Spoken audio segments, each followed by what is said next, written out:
قال ألم أقل لك إنك لن تستطيع معي صبرا قال إن سألتك عن شيء بعدها فلا تصاحبني قد بلغت من لدني عذرا فانطلقا حتى إذا أتيا أهل قرية استطعما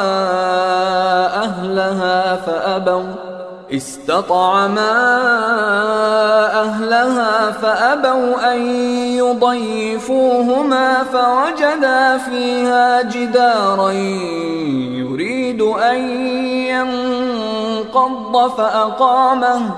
قال لو شئت لاتخذت عليه أجرا قال هذا فراق بيني وبينك سأنبئك بتأويل ما لم تستطع عليه صبرا أما السفينة فكانت لمساكين يعملون في البحر فأردت أن أعيبها وكان وراءهم ملك يأخذ كل سفينة غصبا وأما الغلام فكان أبواه مؤمنين فخشينا أن يرهقهما طغيانا وكفرا فأردنا أن يبدلهما ربهما خيرا منه زكاة وأقرب رحما وأما الجدار فكان لغلامين يتيمين في المدينة وكان تحته كنز لهما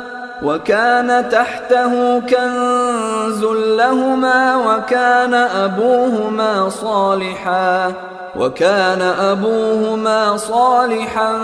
فأراد ربك أن يبلغا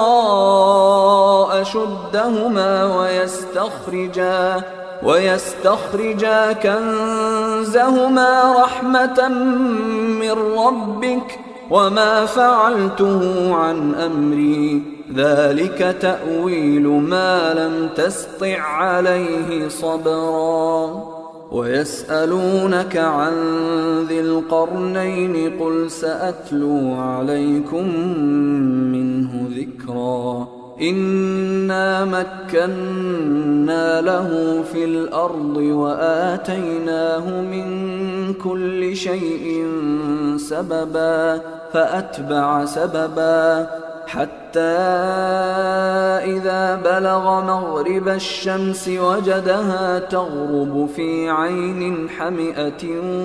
ووجد عندها قوما قلنا يا ذا القرنين إما أن تعذب وإما أن تتخذ فيهم حسنا قال أما من ظلم فسوف نعذبه ثم يرد إلى ربه فيعذبه عذابا نكرا وأما من آمن وعمل صالحا فله جزاء الحسنى وسنقول له من أمرنا يسرا ثم أتبع سببا حتى إذا بلغ مطلع الشمس وجدها تطلع على قوم لم نجعل لهم من دونها سترا كذلك وقد أحطنا بما لديه خبرا ثم أتبع سببا حتى إذا بلغ بين السدين وجد من دونهما قوما لا يكادون يفقهون قولا قالوا يا ذا القرنين إن يأجوج ومأجوج مفسدون في الأرض فهل نجعل لك خرجا على أن تجعل بيننا وبينهم سدا؟ قال ما مكني فيه ربي خير فأعينوني بقوة أجعل بينكم وبينهم ردما آتوني زبر الحديد حتى إذا ساوى بين الصدفين قال انفخوا حتى إذا جعله نارا قال آتوني أفرغ عليه قطرا فما استطاعوا أن يظهروه وما استطاعوا له نقبا قال هذا رحمة من ربي فإذا جاء وعد ربي جعله دكا وكان وعد ربي حقا وتركنا بعضهم يومئذ يموج في بعض ونفخ في الصور فجمعناهم جمعا وعرضنا جهنم يومئذ للكافرين عرضا الذين كانت أعينهم في غطاء عن ذكري وكانوا لا يستطيعون سمعا أفحسب الذين كفروا أن يتخذوا عبادي من دوني أولياء إنا أعتدنا جهنم للكافرين نزلا قل هل ننبئكم بالأخسرين أعمالا الذين ضل سعيهم في الحياة الدنيا وهم يحسبون أنهم يحسنون صنعا أولئك الذين كفروا بآيات ربهم ولقائه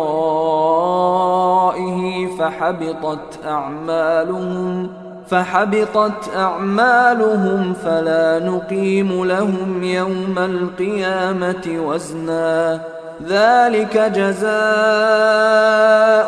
جهنم بما كفروا واتخذوا آياتي ورسلي هزوا إن الذين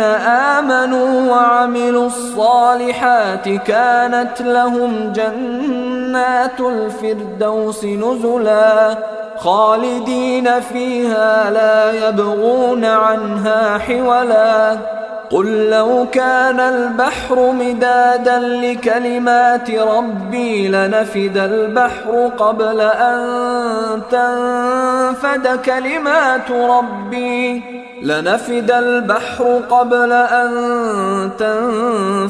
كلمات ربي ولو جئنا بمثله مددا قل إنما أنا بشر مثلكم يوحى إلي أنما إلهكم إله واحد فمن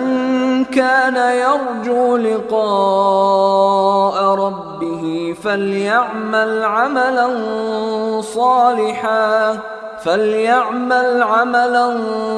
صالحا ولا يشرك بعبادة ربه أحدا أعوذ بالله من الشيطان الرجيم بسم الله الرحمن الرحيم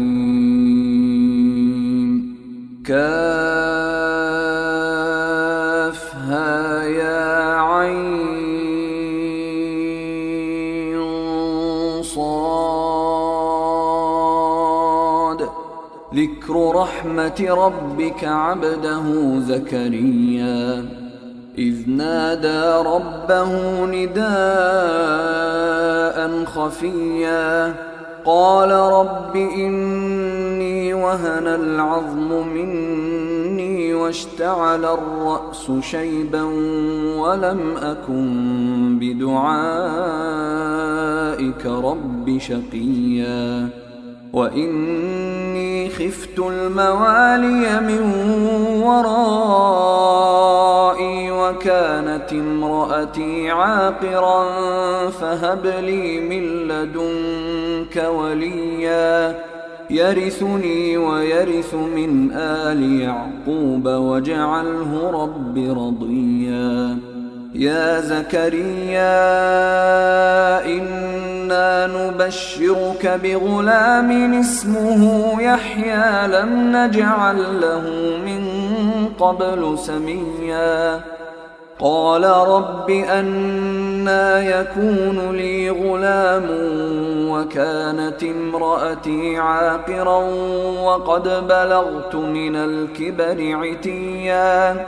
قال كذلك قال ربك هو علي هين وقد خلقتك من قبل ولم تك شيئا. قال رب اجعل لي آية. قال آيتك ألا تكلم الناس 3 ليال سويا. فخرج على قومه من المحراب فأوحى إليهم أن سبحوا بكرة وعشيا. يا يحيى خذ الكتاب بقوة وآتيناه الحكم صبيا وحنانا من لدنا وزكاة وكان تقيا وبرا بوالديه ولم يكن جبارا عصيا. وسلام عليه يوم ولد ويوم يموت ويوم يبعث حيا. واذكر في الكتاب مريم إذ انتبذت من أهلها مكانا شرقيا فاتخذت من دونهم حجابا فأرسلنا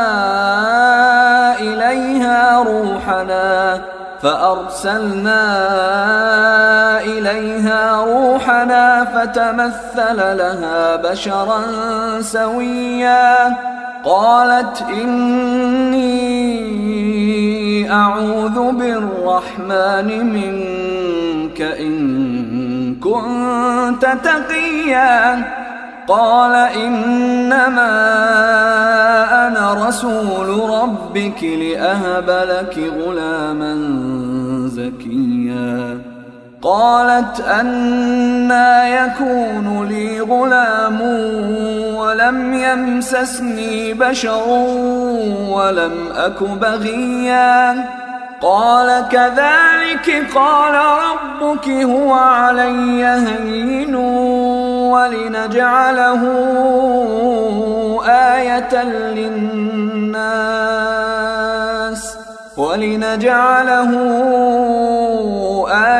للناس ورحمة منا وكان أمرا مقضيا. فحملته فانتبذت به مكانا قصيا فأجاءها المخاض إلى جذع النخلة قالت يا ليتني مت قبل هذا وكنت نسيا منسيا. فناداها من تحتها ألا تحزني قد جعل ربك تحتك سريا وهزي إليك بجذع النخلة تساقط عليك رطبا جنيا. فكلي واشربي وقري عينا فإما ترين من البشر أحدا فقولي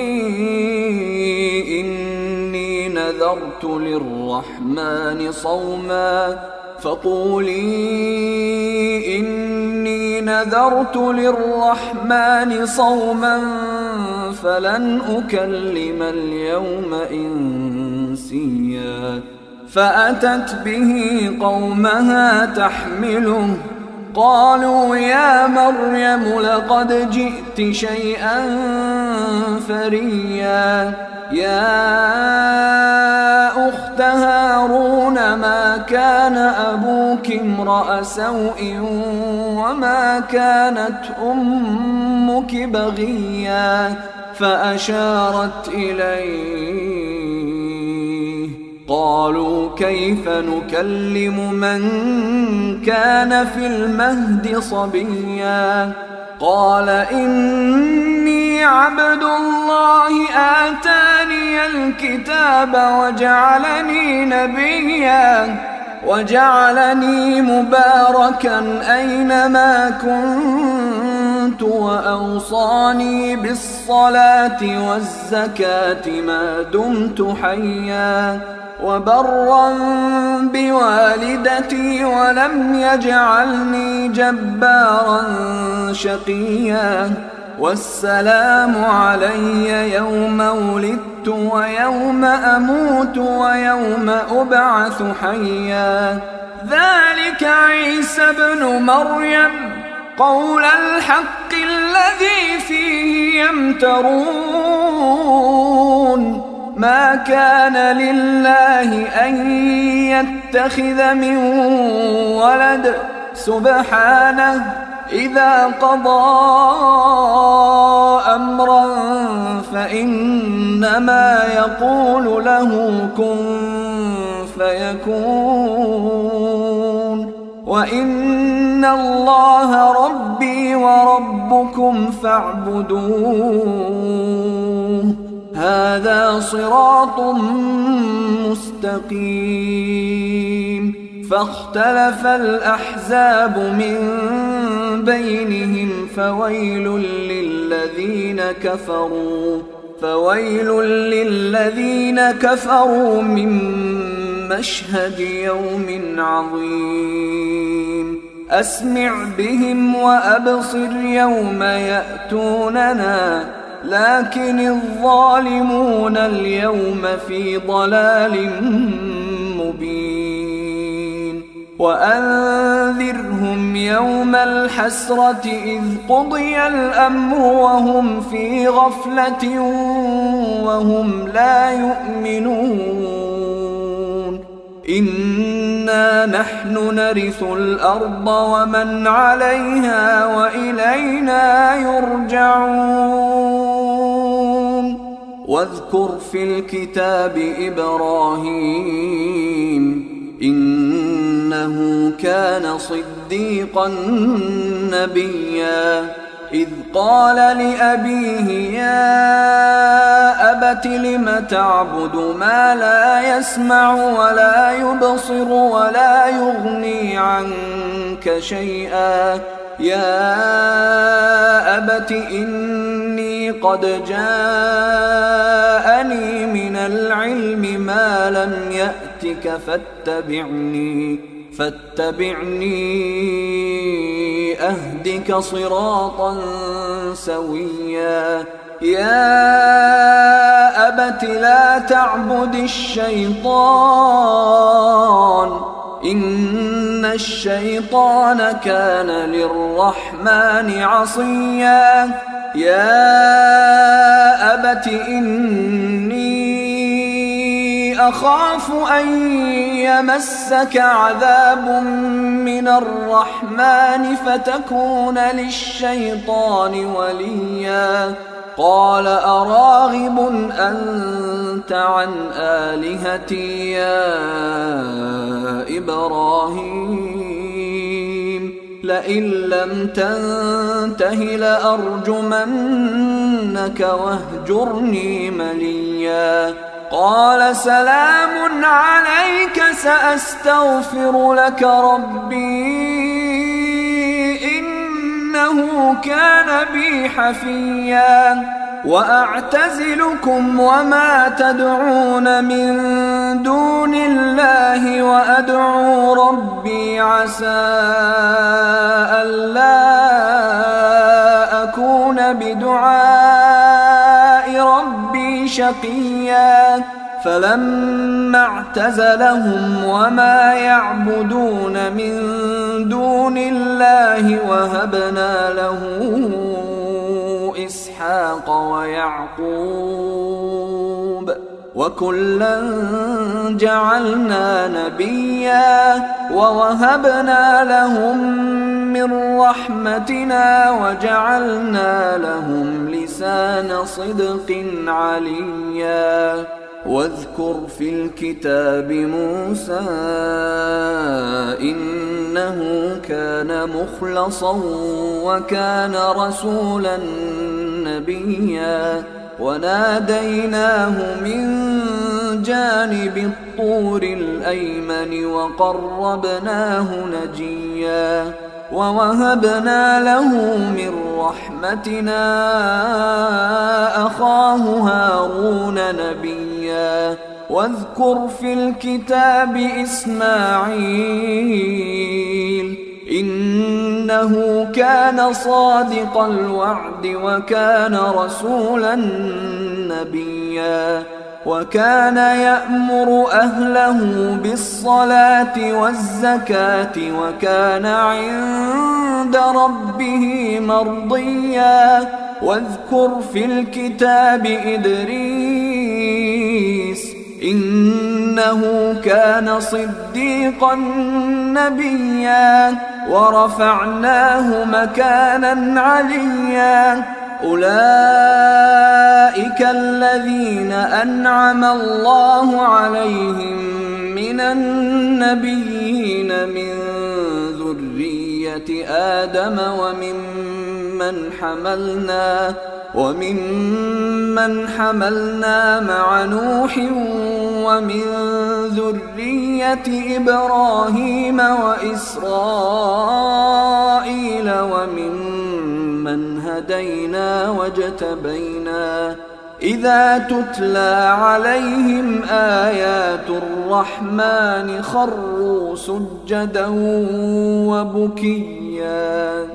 فخلف من بعدهم خلف أضاعوا الصلاة واتبعوا الشهوات فسوف يلقون غيا إلا من تاب وآمن وعمل صالحا فأولئك يدخلون الجنة ولا يظلمون شيئا جنات عدن التي وعد الرحمن عباده بالغيب إنه كان وعده مأتيا لا يسمعون فيها لغوا إلا سلاما ولهم رزقهم فيها بكرة وعشيا تلك الجنة التي نورث من عبادنا من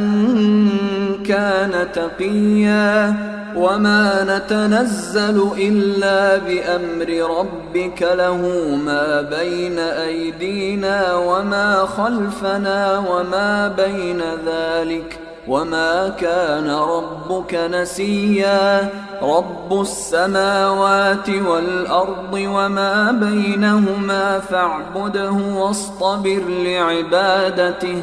هل تعلم له سميا ويقول الإنسان أإذا ما مت لسوف أخرج حيا أولا يذكر الإنسان أنا خلقناه من قبل ولم يك شيئا فوربك لنحشرنهم والشياطين ثم ثم لنحضرنهم حول جهنم جثيا ثم لننزعن من كل شيعة أيهم أشد على الرحمن عتيا ثم لنحن أعلم بالذين هم أولى بها صليا وإن منكم إلا واردها كان على ربك حتما مقضيا ثم ننجي الذين اتقوا ونذر الظالمين فيها جثيا وإذا تتلى عليهم آياتنا بينات قال الذين كفروا للذين آمنوا أي الفريقين خير مقاما وأحسن نديا وكم أهلكنا قبلهم من قرن هم أحسن أثاثا ورئيا قل من كان في الضلالة فليمدد له الرحمن مدا حتى إذا رأوا ما يوعدون إما العذاب وإما الساعة فسيعلمون من هو شر مكانا وأضعف جندا ويزيد الله الذين اهتدوا هدى والباقيات الصالحات خير عند ربك ثوابا وخير مردا أفرأيت الذي كفر بآياتنا وقال لأوتين مالا وولدا أطلع الغيب أم اتخذ عند الرحمن عهدا كلا سنكتب ما يقول ونمد له من العذاب مدا ونرثه ما يقول ويأتينا فردا واتخذوا من دون الله آلهة ليكونوا لهم عزا كلا سيكفرون بعبادتهم ويكونون عليهم ضدا ألم تر أنا أرسلنا الشياطين على الكافرين تؤزهم أزا فلا تعجل عليهم إنما نعد لهم عدا يوم نحشر المتقين إلى الرحمن وفدا ونسوق المجرمين إلى جهنم وردا لا يملكون الشفاعة إلا من اتخذ عند الرحمن عهدا وقالوا اتخذ الرحمن ولدا لقد جئتم شيئا إدا تكاد السماوات يتفطرن منه وتنشق الأرض وتخر الجبال هدا أن دعوا للرحمن ولدا وما ينبغي للرحمن أن يتخذ ولدا إن كل من في السماوات والأرض إلا آتي الرحمن عبدا لقد أحصاهم وعدهم عدا وكلهم آتيه يوم القيامة فردا إن الذين آمنوا وعملوا الصالحات سيجعل لهم الرحمن ودا فإنما يسرناه بلسانك لتبشر به المتقين وتنذر به قوما لدا وكم أهلكنا قبلهم من قرن هل تحس منهم من أحد أو تسمع لهم ركزا بسم الله الرحمن الرحيم طه ما أنزلنا عليك القرآن لتشقى إلا تذكرة لمن يخشى تنزيلا ممن خلق الأرض والسماوات العلى الرحمن على العرش استوى له ما في السماوات وما في الأرض وما بينهما وما تحت الثرى وإن تجهر بالقول فإنه يعلم السر وأخفى الله لا إله إلا هو له الأسماء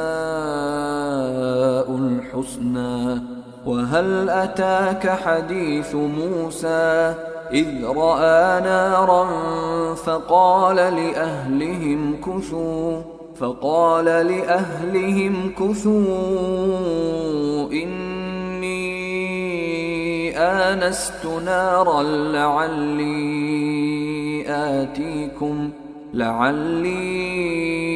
آتيكم منها بقبس أو أجد على النار هدى فلما أتاها نودي يا موسى إني أنا ربك فاخلع نعليك إنك بالوادي المقدس طوى وأنا اخترتك فاستمع لما يوحى إنني أنا الله لا إله إلا أنا فاعبدني وأقم الصلاة لذكري إن الساعة آتية أكاد أخفيها لتجزى كل نفس بما تسعى فلا يصدنك عنها من لا يؤمن بها واتبع هواه فتردى وما تلك بيمينك يا موسى قال هي عصاي أتوكأ عليها وأهش بها على غنمي ولي فيها مآرب أخرى قال ألقها يا موسى فألقاها فإذا هي حية تسعى قال خذها ولا تخف سنعيدها سيرتها الأولى واضمم يدك إلى جناحك تخرج بيضاء من غير سوء آية أخرى لنريك من آياتنا الكبرى اذهب إلى فرعون إنه طغى قال رب اشرح لي صدري ويسر لي أمري واحلل عقدة من لساني يفقه قولي واجعل لي وزيرا من أهلي هارون أخي أشدد به أزري وأشركه في أمري كي نسبحك كثيرا ونذكرك كثيرا إنك كنت بنا بصيرا قال قد أوتيت سؤلك يا موسى ولقد مننا عليك مرة أخرى إذ أوحينا إلى أمك ما يوحى أن اقذفيه في التابوت فاقذفيه في اليم فليلقه اليم بالساحل يأخذه عدو لي وعدو له وألقيت عليك محبة مني ولتصنع على عيني إذ تمشي أختك فتقول هل أدلكم على من يكفله فرجعناك إلى أمك كي تقر عينها ولا تحزن وقتلت نفسا فنجيناك من الغم وفتناك فتونا فلبثت سنين في أهل مدين ثم جئت على قدري يا موسى واصطنعتك لنفسي اذهب أنت وأخوك بآياتي ولا تنيا في ذكري اذهبا إلى فرعون إنه طغى فقولا له قولا لينا لعله يتذكر أو يخشى قالا ربنا إننا نخاف أن يفرط علينا أو أن يطغى قال لا تخافا إنني معكما أسمع وأرى فأتياه فقولا إنا رسولا ربك فأرسل معنا بني إسرائيل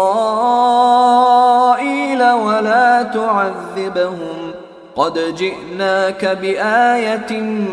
من ربك والسلام على من اتبع الهدى إنا قد أوحي إلينا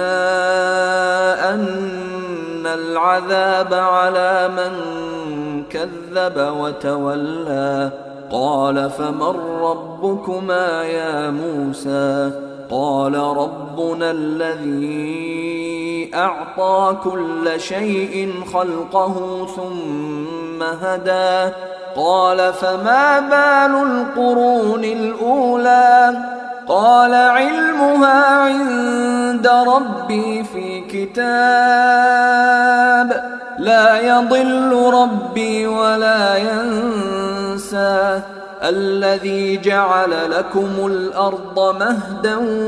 وسلك لكم فيها سبلا وأنزل من السماء ماء فأخرجنا به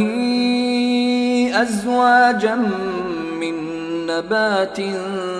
شتى كلوا وارعوا أنعامكم إن في ذلك لآيات لأولي النهى منها خلقناكم وفيها نعيدكم ومنها نخرجكم تارة أخرى ولقد أريناه آياتنا كلها فكذب وأبى قال أجئتنا لتخرجنا من أرضنا بسحرك يا موسى فلنأتينك بسحر مثله فاجعل بيننا وبينك موعدا لا نخلفه نحن ولا أنت مكانا سوى قال موعدكم يوم الزينة وأن يحشر الناس ضحى فتولى فرعون فجمع كيده ثم أتى قال لهم موسى ويلكم لا تفتروا على الله كذبا فيسحتكم بعذاب وقد خاب من افترى فتنازعوا أمرهم بينهم وأسروا النجوى قالوا إن هذان لساحران يريدان أن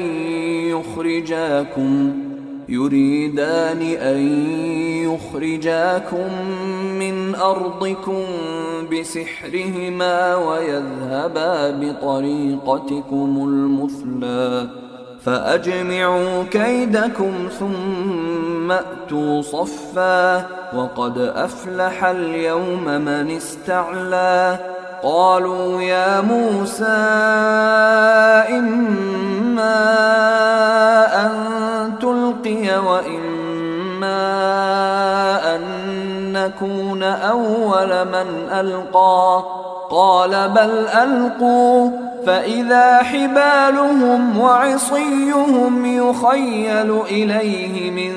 سحرهم أنها تسعى فأوجس في نفسه خيفة موسى قلنا لا تخف إنك أنت الأعلى وألق ما في يمينك تلقف ما صنعوا إنما صنعوا كيد ساحر ولا يفلح الساحر حيث أتى فألقي السحرة سجدا قالوا آمنا برب هارون وموسى قال آمنتم له قبل أن آذن لكم إنه لكبيركم الذي علمكم السحر فلأقطعن أيديكم وأرجلكم من خلاف ولأصلبنكم في جذوع النخل ولتعلمن أينا أشد عذابا وأبقى قالوا لن نؤثرك على ما جاءنا من البينات والذي فطرنا فاقض ما أنت قاض إنما تقضي هذه الحياة الدنيا إنا آمنا بربنا ليغفر لنا خطايانا وما أكرهتنا عليه من السحر والله خير وأبقى إنه من يأت ربه مجرما فإن له جهنم لا يموت فيها ولا يحيا ومن يأته مؤمنا قد عمل الصالحات فأولئك لهم الدرجات العلى جنات عدن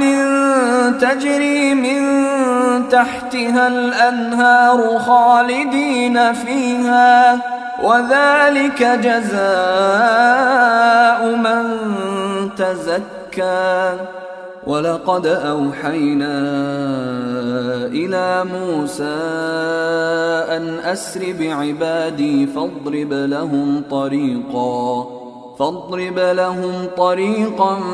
في البحر يبسا لا تخاف دركا ولا تخشى فأتبعهم فرعون بجنوده فغشيهم من اليم ما غشيهم وأضل فرعون قومه وما هدى يا بني إسرائيل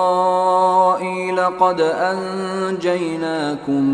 من عدوكم وواعدناكم جانب الطور الأيمن ونزلنا عليكم المن والسلوى كلوا من طيبات ما رزقناكم ولا تطغوا فيه فيحل عليكم غضبي ومن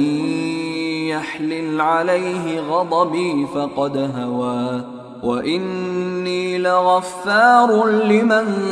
تاب وآمن وعمل صالحا ثم اهتدى وما أعجلك عن قومك يا موسى قال هم أولئك على أثري وعجلت إليك رب لترضى قال فإنا قد فتنا قومك من بعدك وأضلهم السامري فرجع موسى إلى قومه غضبان أسفا قال يا قوم ألم يعدكم ربكم وعدا حسنا أفطال عليكم العهد أم أردتم أن يحل عليكم غضب من ربكم فأخلفتم موعدي قالوا ما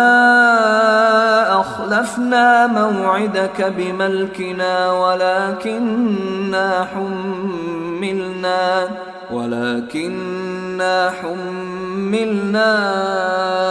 أوزارا من زينة القوم فقذفناها فكذلك ألقى السامري فأخرج لهم عجلا جسدا له خوار فقالوا هذا إلهكم وإله موسى فنسي أفلا يرون ألا يرجع إليهم قولا ولا يملك لهم ضرا ولا نفعا ولقد قال لهم هارون من قبل يا قوم إنما فتنتم به وإن ربكم الرحمن فاتبعوني وأطيعوا أمري قالوا لن نبرح عليه عاكفين حتى يرجع إلينا موسى قال يا هارون ما منعك إذ رأيتهم ضلوا ألا تتبعني أفعصيت أمري قال يا ابن أم لا تأخذ بلحيتي ولا برأسي إني خشيت أن تقول فرقت بين بني إسرائيل ولم ترقب قولي قال فما خطبك يا سامري قال بصرت بما لم يبصروا به فقبضت قبضة من أثر الرسول فنبذتها وكذلك سولت لي نفسي قال فاذهب فإن لك في الحياة أن تقول لا مساس وإن لك موعدا لن تخلفه وانظر إلى إلهك الذي ظلت عليه عاكفا لنحرقنه ثم لننسفنه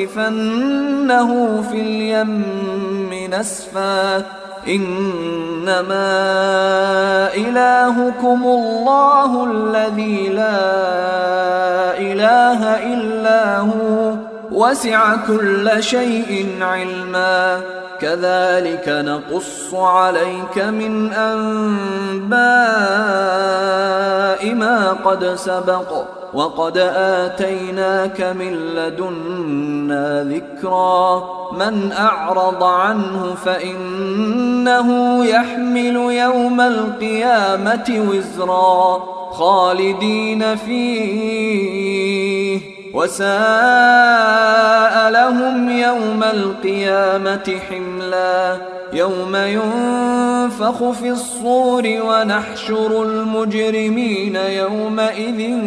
زرقا يتخافتون بينهم إن لبثتم إلا عشرا نحن أعلم بما يقولون إذ يقول أمثلهم طريقة إن لبثتم إلا يوما ويسألونك عن الجبال فقل ينسفها ربي نسفا فيذرها قاعا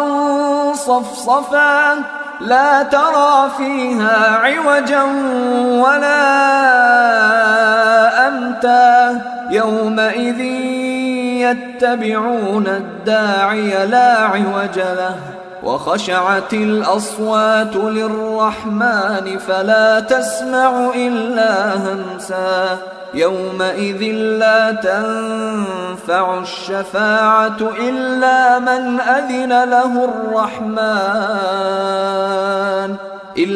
من أذن له الرحمن ورضي له قولا يعلم ما بين أيديهم وما خلفهم ولا يحيطون به علما وعنت الوجوه للحي القيوم وقد خاب من حمل ظلما ومن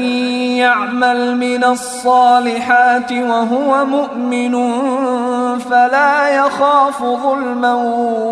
ولا هضما وكذلك أنزلناه قرآنا عربيا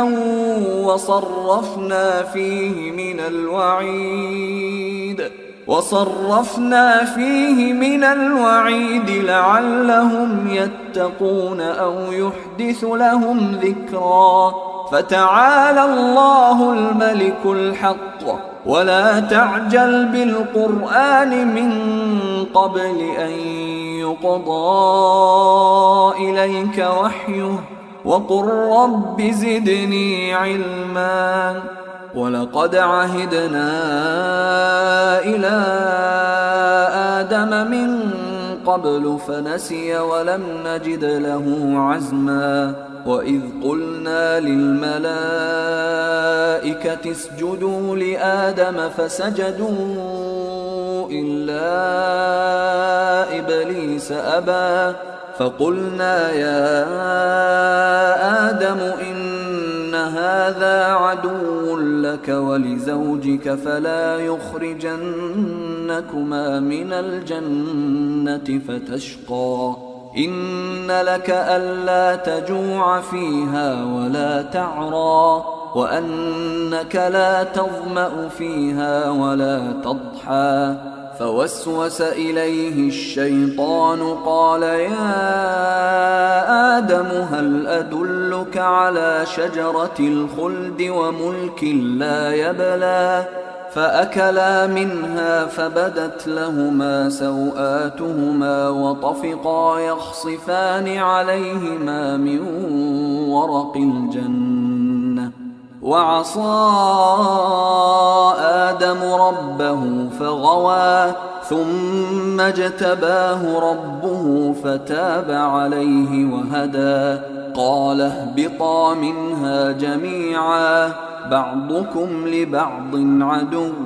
فإما يأتينكم مني هدى فمن اتبع هداي فلا يضل ولا يشقى ومن أعرض عن ذكري فإن له معيشة ضنكا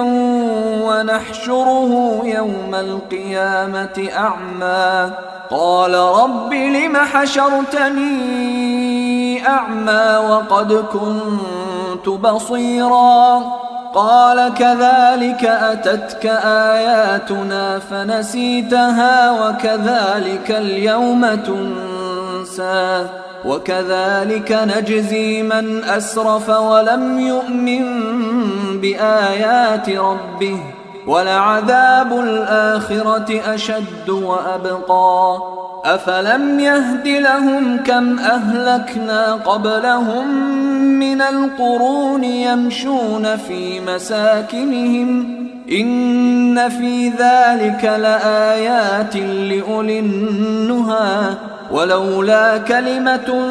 سبقت من ربك لكان لزاما وأجل